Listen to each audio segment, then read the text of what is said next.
I have a crazy idea that I want to try it out.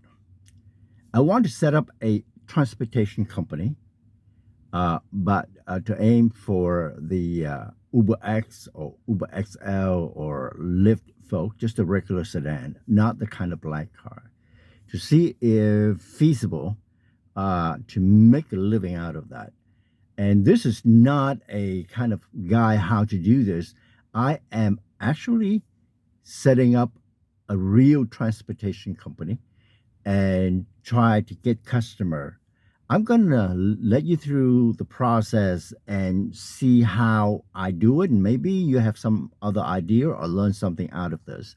So you better subscribe and to follow my later videos because it's gonna take a process. 3 to 6 months before I'm able to get everything in place. So there will be many more videos about how to choose your business entity. Is it an LLC or is it a corporation or you do it proprietorship? And also implication of tax on this kind of business and also some business idea. So come along and see what we can learn all together.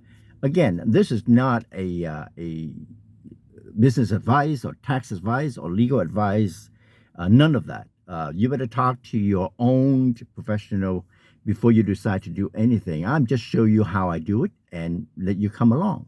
So let's say I have a business idea. The first thing I need to do is to work out some business plan. And I've decided to do a transportation company on my little Toyota Corolla. I don't even know that's worked or not, but there's a lot of unknown. The only thing is to move forward and doing that. Again, before you do any business, right? You have a plan. You have to have a plan. Depend on your business. You can have very detailed, elaborate plan to the banker and all investor and all that kind of thing. But if you just do a little small business, it's better to have a plan and written down. A written plan help you come back years or two later and kind of compare what and why how you start your business, and you might figure out what went wrong or what went right. So a written business plan is necessary. It doesn't have to be big elaborate thing. So put down, okay, my goal is to make this in about a year. How I make this and what is the competition and all that kind of thing you have to think through. So let's say we set up a transportation company with my little Toyota Corolla. That is a very crazy idea. I can tell you that's a very crazy idea. Now, the first thing is how big is the market? Well, you driving a ride share. It's a lot of people out there need ride every day. So the market is there. Okay. Now, who is your competition? Well, we all know. All right. Your biggest competition is the biggie, right? The Lyft and the Uber and other things, and you're just a little tiny guy. How do you compete with this big company? I must admit, the Uber is the brilliant idea that get the people who driving their car on a moment notice to match them with the customer. That's a brilliant idea, and it's hard to beat. Okay, so on that competition question, the business that I want to set up is a flat. A normal mind people would say, forget it, you're not going to make it. But yeah, it's just an exercise, so I'm going to go ahead and do it anyway.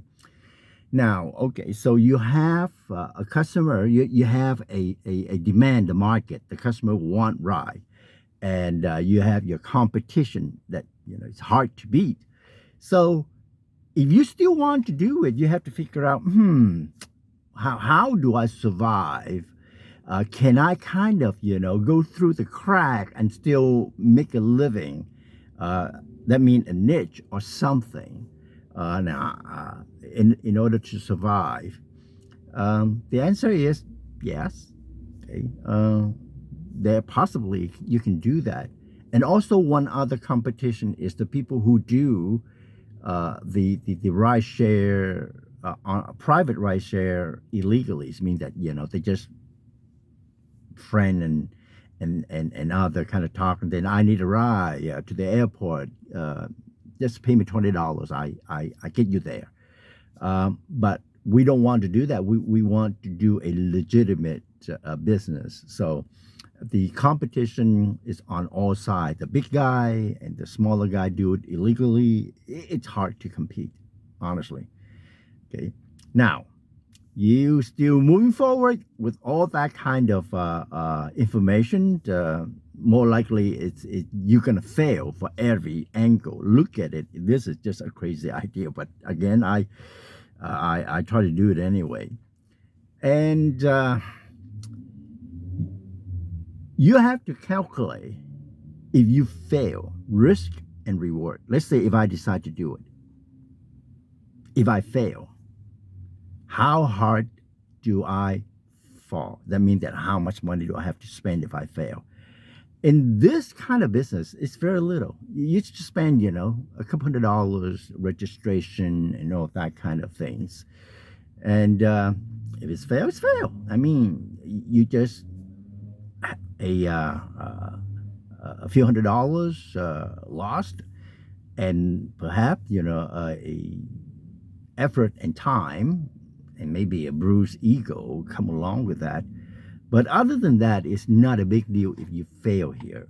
Matter of fact, you can learn a lot. So the upside, the benefit that you learn, you not only learn when you fail, but you can apply this to something else, not necessary as a share rider company and things like that. All right. Now that I think through all the consideration, then I'm still decided to move forward to set up this transportation company. Now, the next step is to choose a form of business and business entity, is whether a corporations or a corporation as a subchapter S, what they call an S corporation, or do it as an LLC, or just do it as a sole proprietor. And all those discussions will be in the next video. So again, subscribe and hit the like button and comment any question you might have that I can answer in the next video. Again, subscribe.